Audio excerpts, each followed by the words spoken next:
In this film, the term Comprehensive Sexuality Education, or CSE, does not refer to sex education programs in general, but rather to a specific form of graphic sexuality education.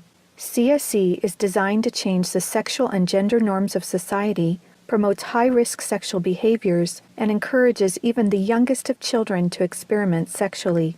For the protection of the viewer, explicit images from CSE text that will be shown have been blurred out. However, the subject matter is still not appropriate for children.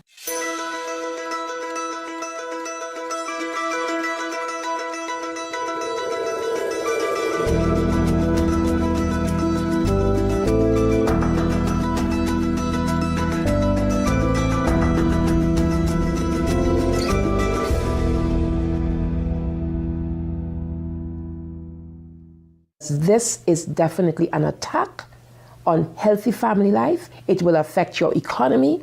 It will affect your child rearing. It will affect your education system.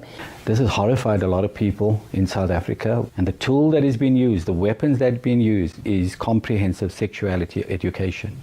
As president of the American College of Pediatricians, I am deeply concerned about comprehensive sexuality education for 4 reasons. First, it sexualizes children. Second, it threatens children's health. Third, it promotes a dangerous gender ideology. And fourth, it undermines the parent-child relationship, which violates parental rights. My life's work has been to protect children by exposing the roots of the sexual revolution, the sexual rights movement that's led to sex education worldwide, globally. Say no to CSC! Say no to CSC! Say no to CSC! There is a worldwide war raging across the globe. Not a war of guns and weapons, but a war of ideas, ideologies, and worldviews regarding sex. This is just part of the lesson plan for what's called Making a Difference curriculum, and it is in Oregon schools and probably schools around the nation. This is instructions for the teacher in the classroom to ask her or his students, how do people express their sexual feelings? What is abstinence? And here are some answers that they try to elicit from the children. Oral sex, masturbation, anal sex, massage, holding hands, touching each other's genitals, saying, I like you. And what they're doing is equating all these things. Saying, I like you is equal to anal sex. Planned Parenthood is coming into classrooms of students who are 13 and 14 years old. They're giving them handouts, negotiating sexual encounters with other students. For example, there are statements like this: do you want to go back to my room? Do you want to get busy? Can I take your shirt off? It makes me hot when you touch me. Here, can you do that? Is it okay if I take my pants off? This is outrageous. This should not be taught in the classroom. We are state legislators from Minnesota, and we are pushing hard against the agenda to sexualize our children. Minnesota is on the leading edge of this radical agenda, and we're trying our best to fight against it. They're pushing a comprehensive sexual education agenda, including the book, It's Perfectly Normal. It is pornography. It is something that even some of my colleagues, men especially on the House floor, did not want to look at. Showing children as young as 4th grade. In fact, it's recommended for 4th graders as their comprehensive sex education. We couldn't show this on the television news, but yet we want our 4th grade children to be looking at this book. When a child looks at a pornographic image, within 0.3 of a second, that's imprinted on his brain and her brain permanently. We know that there's an action that takes place which is called mirroring images, so that children will want to or will act out what they see. In the name of sexuality education, children are seeing obscene materials that have been ruled by Congress and by the Supreme Court impossible to show to children. where we in Latin America, we still have a lot of poverty. We have communities that don't have fresh water, that don't have electricity, children that cannot finish even primary school. Focus is completely shifted from basic needs to this very idealized agenda. They get comprehensive sexual education without the consent of parents, taking and deconstructing the family. They have really concerning campaigns for children. The strongest one is "We demand sexual education, impossible to live without it." One of them is called "Put It On." They have elementary students as young as 9 years old. Then they teach them how to wear a condom. And they have this plastic genitalia, and they even have young girls. They're teaching them how to put a condom on a male genitalia and boys how to put a condom on a women's genitalia without the knowledge and consent of the parents. Most people are unaware that International Planned Parenthood Federation, also known as IPPF, is one of the largest providers of graphic, comprehensive sexuality education programs. With 65,000 service points in over 170 countries, this should concern governments and parents everywhere. My brother Luigi and I had an opportunity to go to the United Nations and give a speech on the UN floor.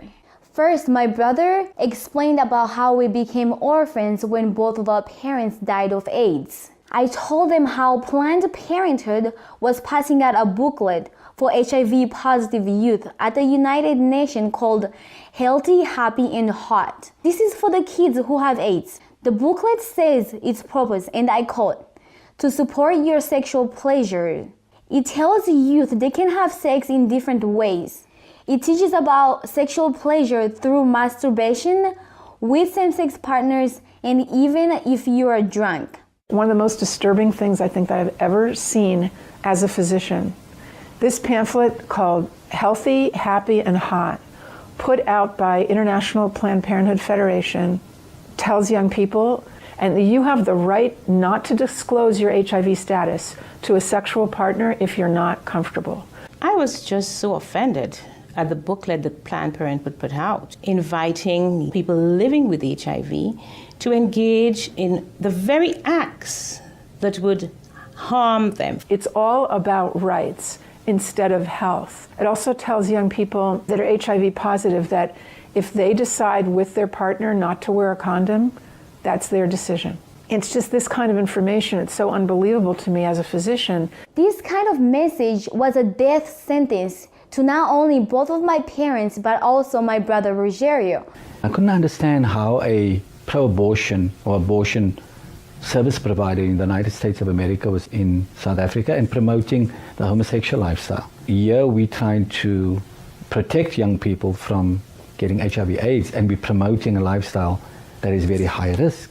In Guatemala, an affiliate of Planned Parenthood is huge. They have more than 2,600 service points, 27 permanent clinics, and 5 mobile units. Planned Parenthood became very active in the 90s in Russia after the collapse of Soviet Union. They would provide textbooks for the Russian Ministry of Education and penetrate the official educational networks. Some of those textbooks were really bad and tried really to sexualize children. The Swedish Planned Parenthood presented a film of about 30 minutes, an animated film which is addressed to young people of 13 to 14 years old. It is called Sex on the Map. In this film, the young people are taught that anything is okay as long as you agree and it feels all right for you.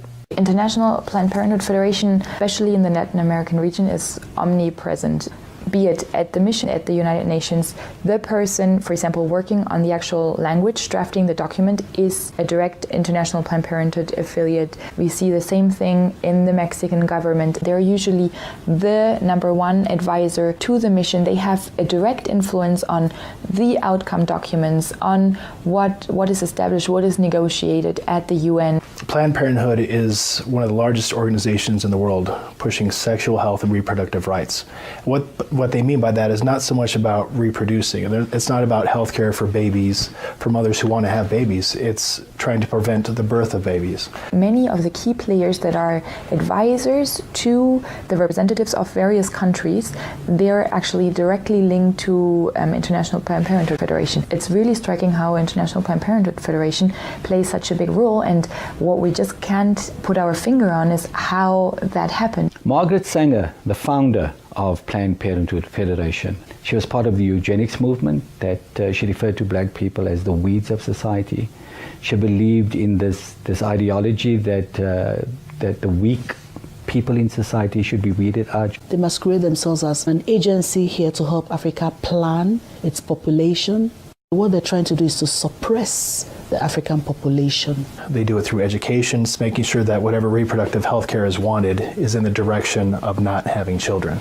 The It's All One curriculum, also promoted by International Planned Parenthood, reveals the multiple manipulative tactics used to indoctrinate and sexualize children through CSE. Like other CSE programs, It's All One claims, among other things, to be evidence-based, comprehensive, human rights, gender-sensitive, and culturally appropriate education that will increase young people's responsible decision-making, to reduce adolescent rates of pregnancy and sexually transmitted infections, including HIV. It's All One, however, like most CSE programs, is really just cleverly disguised abortion rights, sexual pleasure education, masquerading as human rights, gender, and sexual and reproductive health education. It indoctrinates youth in radical feminist ideologies regarding power, privilege, and equality.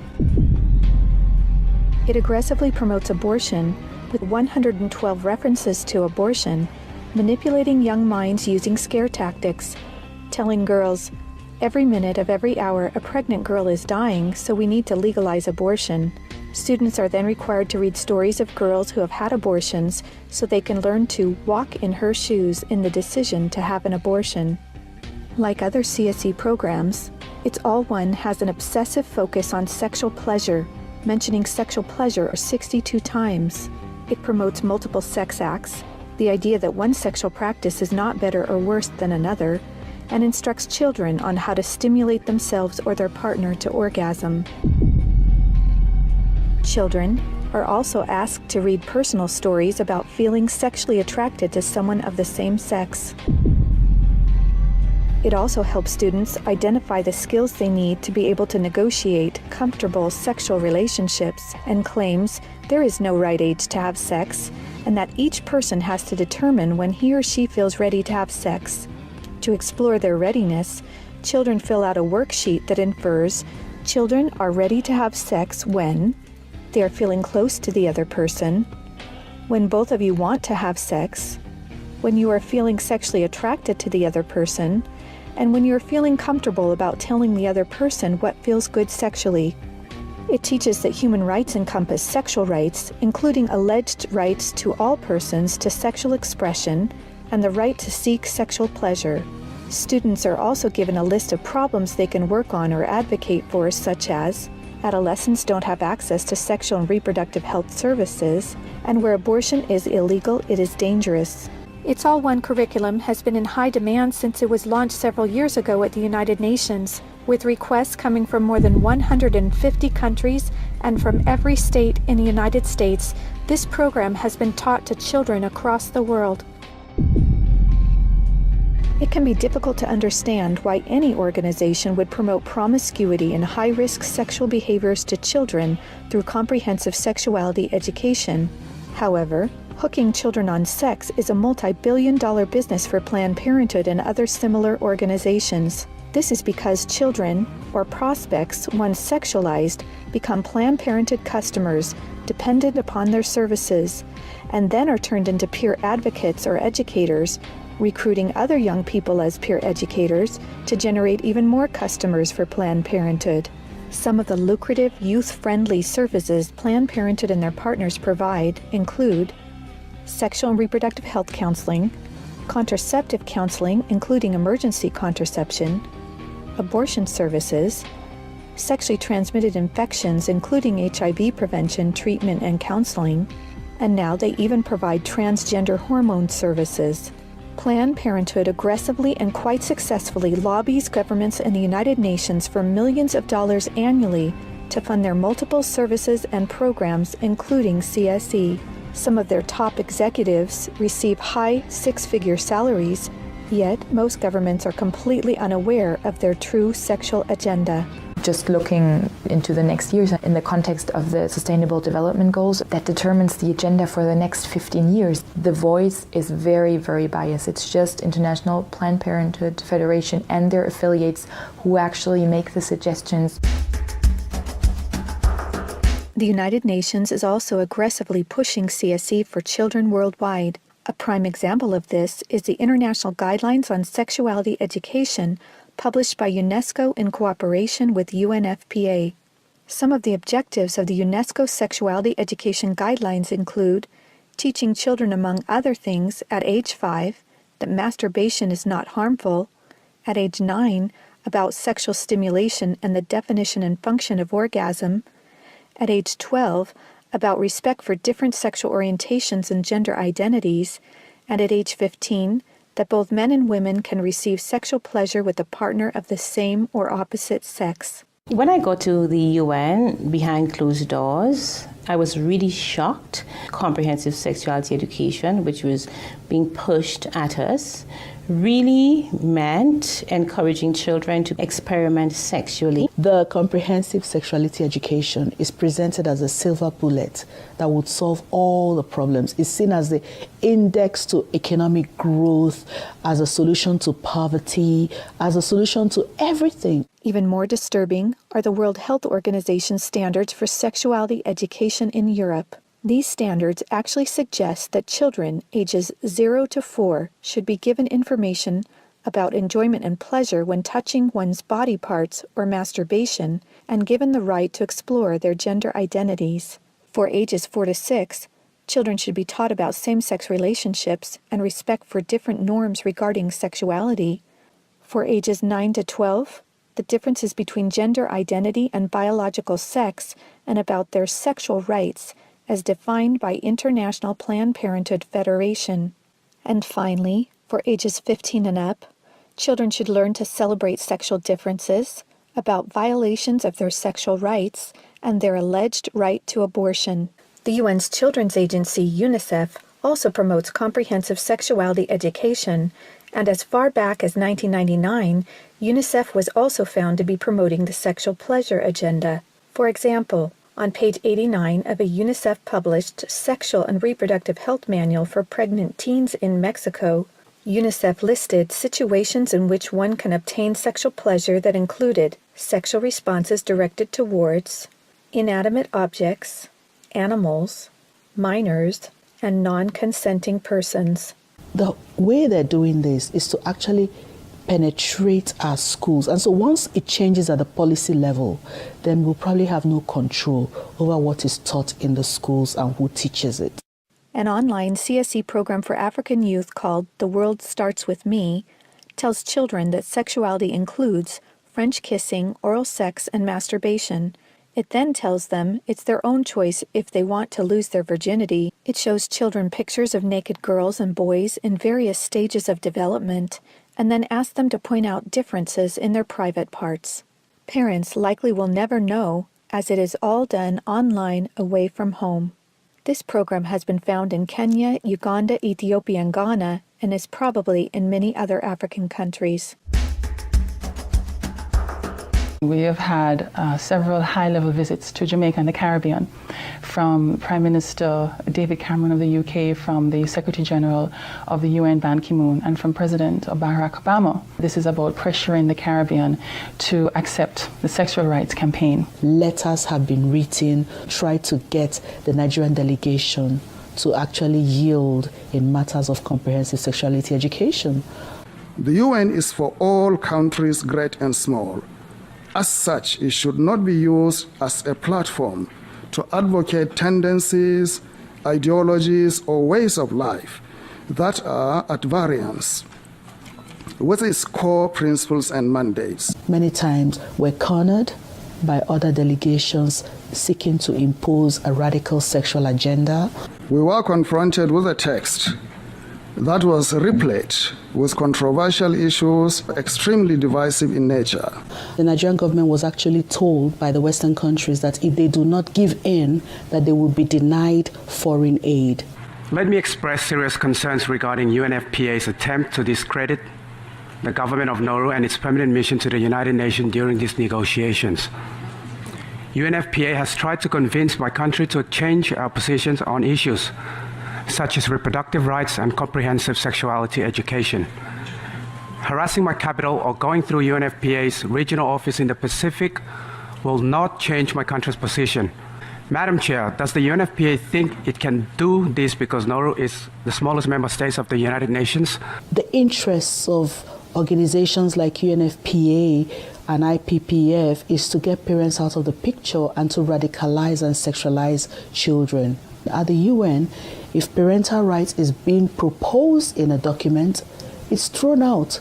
A report by the United Nations Special Rapporteur on the Right to Education, issued to the UN General Assembly, claimed that children have a right to comprehensive sexuality education, aimed, among other things, at abolishing guilt feelings about eroticism, and that will teach about the importance of sexual diversity. In comprehensive sexuality education, the approach is to celebrate sexual freedom or sexual license, to celebrate experimenting from a medical perspective.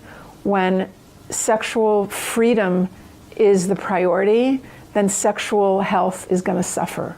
You just can't have it both ways. If a sexual education program is teaching a child or leading a child towards multiple sexual relations, early introduction to sexual intercourse, it is, by the data, a public form of sexual abuse.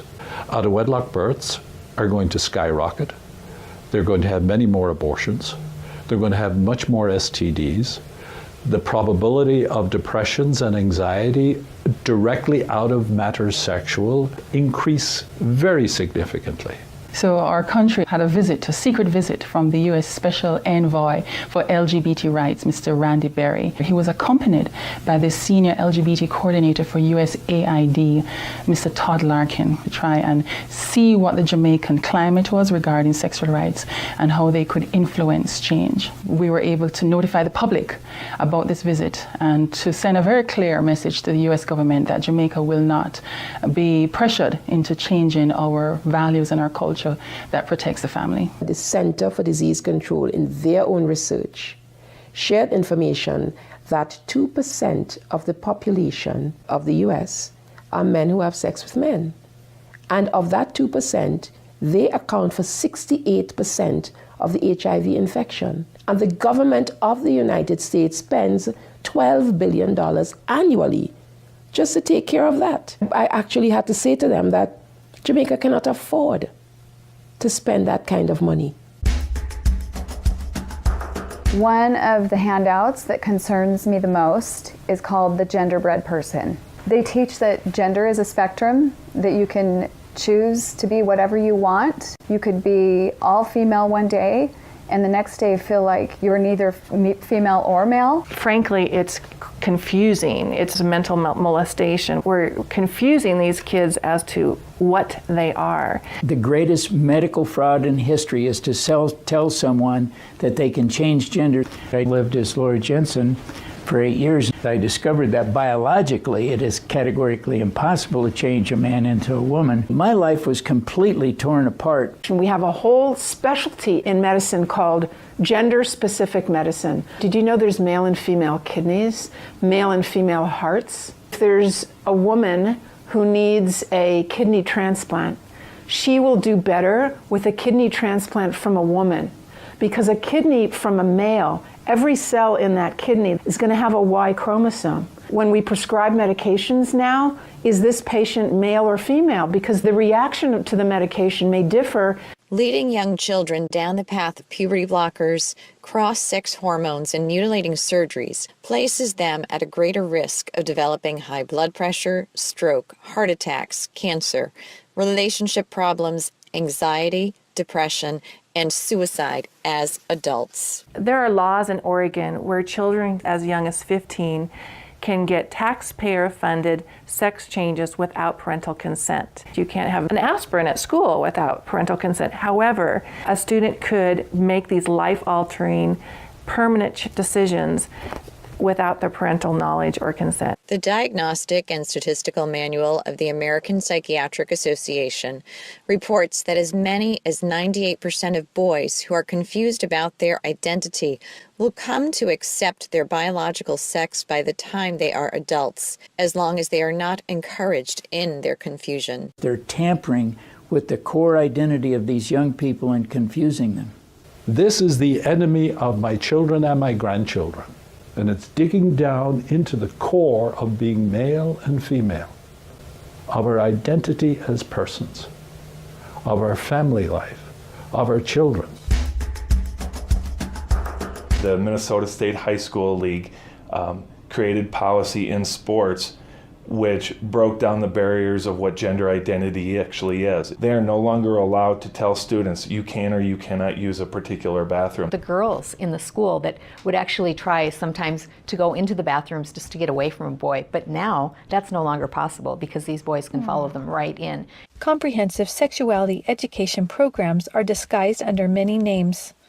They may be called comprehensive sex or sexual education, education on human sexuality, reproductive health education, information on sexual and reproductive health, family life education, teen pregnancy prevention, rape prevention, anti-bullying programs, HIV/AIDS prevention, and sometimes even abstinence or abstinence plus education.